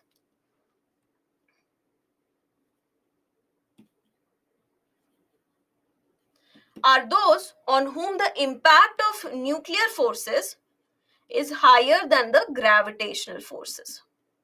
So for bulk material, with the change in their size, their properties do not change, the characteristics do not change. However, same is not the case with quantum materials. In case of quantum materials, like the quantum dots, as their size changes, their properties also change. So if we have a smaller quantum dot, it might emit a different color of light. White light is when white light is put over it, it might emit a different type of light. 3 nanometer might emit green, 4 nanometer might emit yellow. So the characteristics of these dots, they change with the increase in their size. Okay. So characteristics of quantum dots, please note, they change with the change in their size. Also, they have tunable emissions. That means as we change their size, the emission, the light that they emit, that will also change.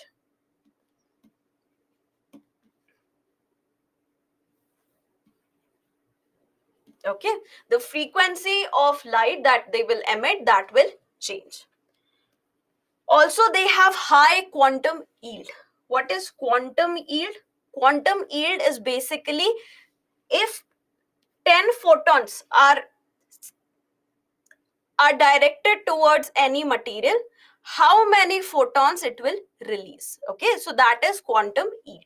So quantum yield of these quantum dots is also high. The yield, the amount of photons that they release, it is quite high.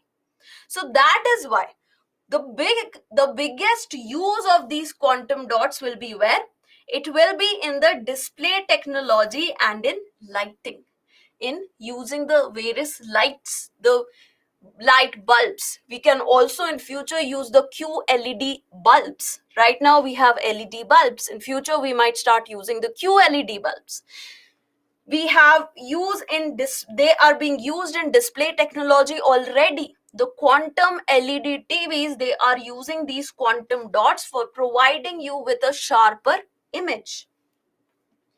They can, in the future, they can also be used for biomedical imaging. Right now, MRIs that we have, they use radio waves. The X-rays that we get, they use the X-rays. In the future, we will be able to get more precise images of our internal organs using the QLED technology. The scientists, they are also trying to discover how drug delivery can be revolutionized using these quantum dots.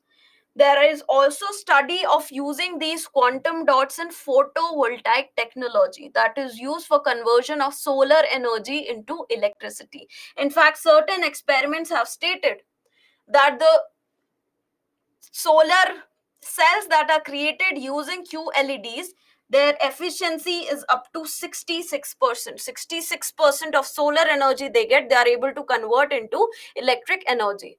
Right now, for the silicon wafers and the other gallium and germanium based wafers, the efficiency, the highest efficiency we have is somewhere in the 30% bracket.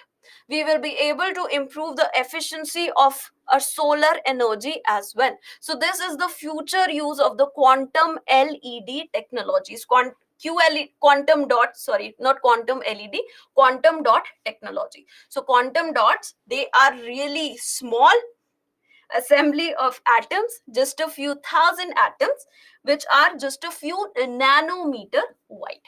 Okay, with the change in their size, their characteristics, they can be manipulated. So that is the biggest benefit of these quantum dots.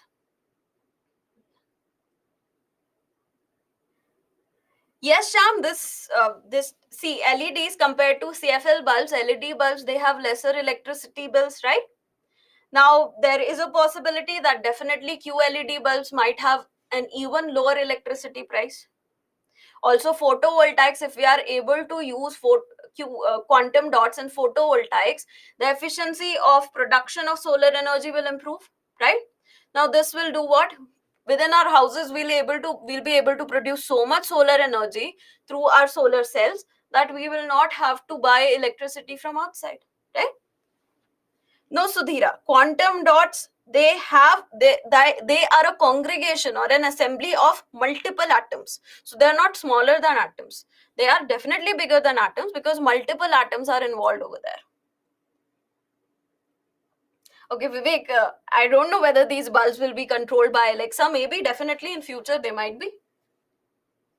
Okay. Varman, the drug delivery application, it is still being experimented. We are thinking that it will be useful over there. So we do not have exact information as to how it is being done.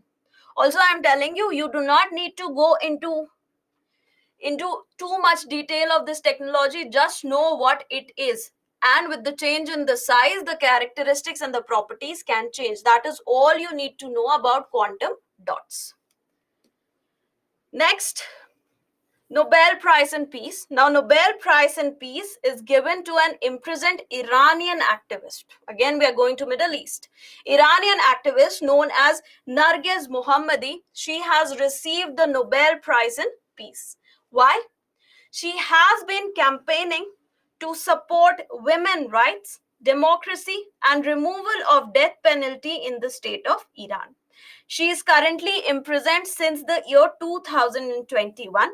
In 2022, when there were huge outrage in the state of Iran against the hijabs in the state of Iran, against the in the favor of women rights, she supported it while staying inside the jail because she is not allowed to go outside. She is imprisoned right now. For her work, for all these causes, she has been imprisoned 13 times up until now. She is the 19th woman to win the Nobel Peace Prize and only the second Iranian woman to win it since Shireen Ebadi won it in 2003. Shireen Ebadi is also a supporter of human rights and democracy in Iran. So she was the first Iranian woman to receive this Nobel Prize in Peace in the year 2003. 20 years later, another Nobel Peace Prize has gone to an imprisoned Iranian woman known as Narges Mohammadi. Okay. Now, Nobel Prize in Literature. Now, this prize has gone to John Fosse. Now, John Fosse is a Norwegian author and playwright. He has been given this award for his innovative plays and prose, which give a voice to the unsayable. They are so nicely written that they are able to give the voice to the people who are not able to speak out. He is Norwegian author and playwright, that means a dramatist. Okay. Afrin, I'll come to a question.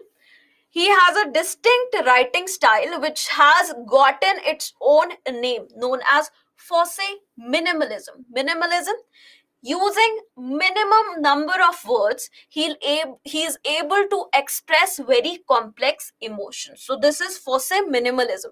What it is exactly, you don't need to know. Only the students who have English literature, or see, this is not even English literature, to be very honest, it is Norwegian.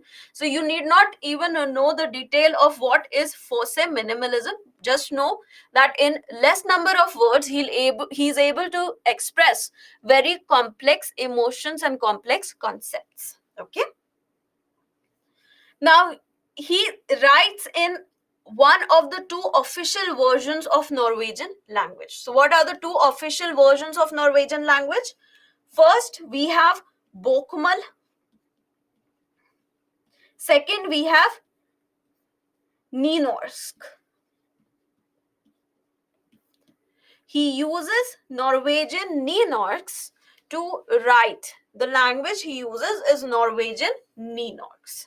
Some of his notable works include A New Name, Septology, I Am the Wind, Melancholy, Boathouse, and the Dead Dogs. Okay. Okay.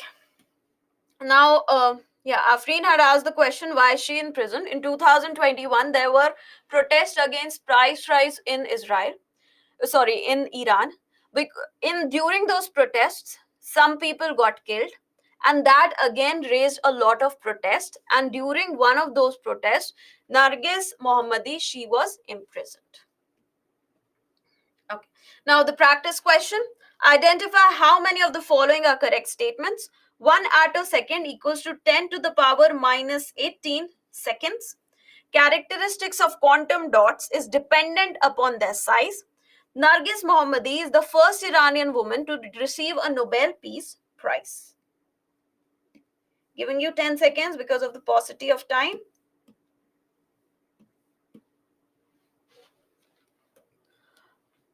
Ram, I'll request you to just refresh your screen once. Okay, most of you have given the correct answer. This is correct. This is correct. This is incorrect. She is the second Iranian woman. So this is, sorry, this is the correct answer. B is the correct answer. Now the last topic, very quickly we'll cover it. Not much information here. Animals in news. The first animal in news is the red-humped hawklet. The name has the word hawklet, but it is not a bird. It is an insect. A dragonfly.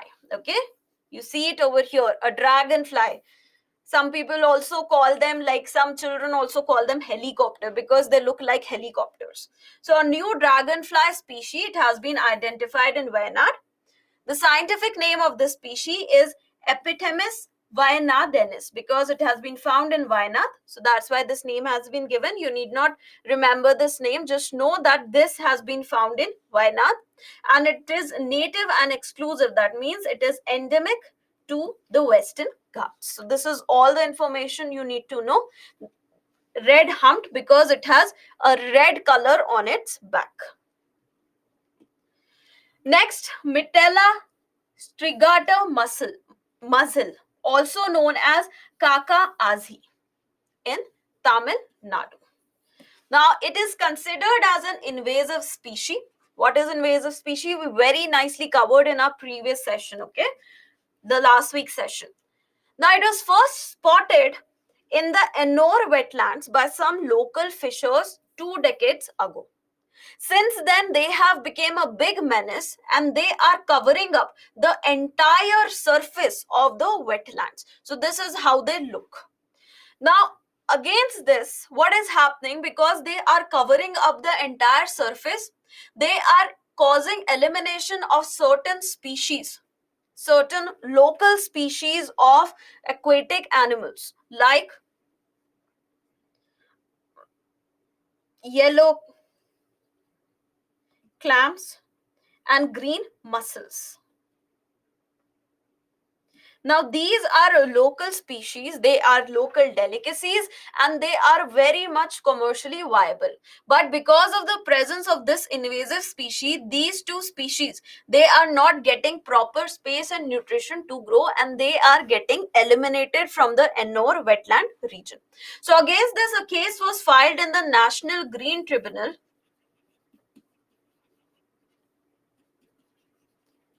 by a Tamil fisherman. Now, NGT, in this case, it has directed the Fisheries Department and the Tamil Nadu State Wetland Authority to give a detailed report regarding what steps are being taken to remove the species from the Ennore wetlands. Now, the government pleader, the government lawyer, however, argued in the case that because this species, it has been included in the Wildlife Protection Act 1972, it is not an alien species. However, it is still an invasive species. It is not an invasive alien species, but it is an invasive species in the Ennore wetland region. Okay. Now, Syam, these are not stones, these are animals, aquatic animals. Now, last is Gangetic dolphins. Now, they were in news because many of these Gangetic dolphins are getting stuck in the Ganga Ghagra canal system. Now, please note that Gangetic dolphins, they are national animal of India, national aquatic animal of India, and they are state aquatic animal for UP. They are found in the Ganga, Brahmaputra, Meghna, and the Karnafuli Sangu river systems in India, Bangladesh, and Nepal. So they are found across 3 countries. They are not just found in India, they are also found in Nepal as well as Bangladesh. Now they are blind.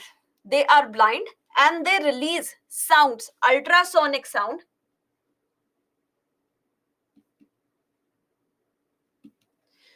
And when this sound goes outside, it strikes a surface and comes back to them. That is when they realize that there is some obstruction over there.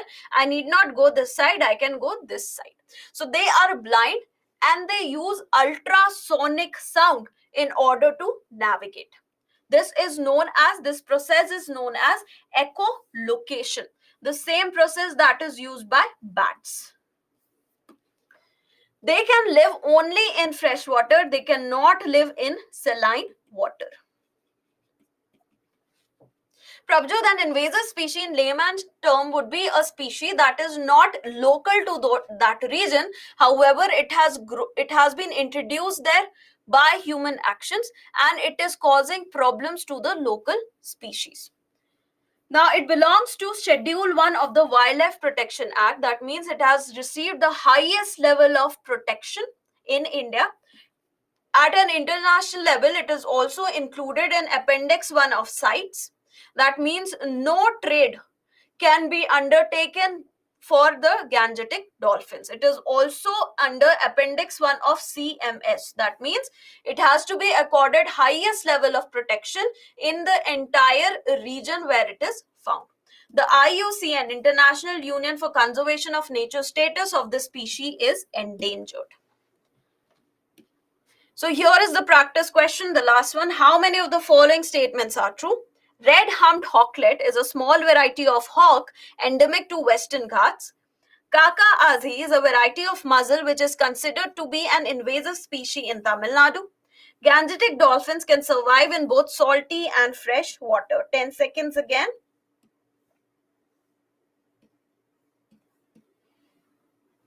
Last question. After this, the class will end. Try to give the right answer.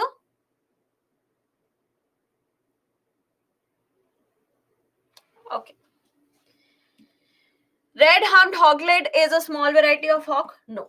Kala azi is a variety of mussel which is considered to be invasive species in Tamil Nadu? True. It is not an alien species, but it is an invasive species. This is incorrect. They can survive only in fresh water. Okay. Mussel, same. So the correct answer is A. So with that, we come to an end to today's session. I hope you were able to understand everything. Thank you so much. Have a very good night and all the very best to all of you for your entire preparation. Thank you so much.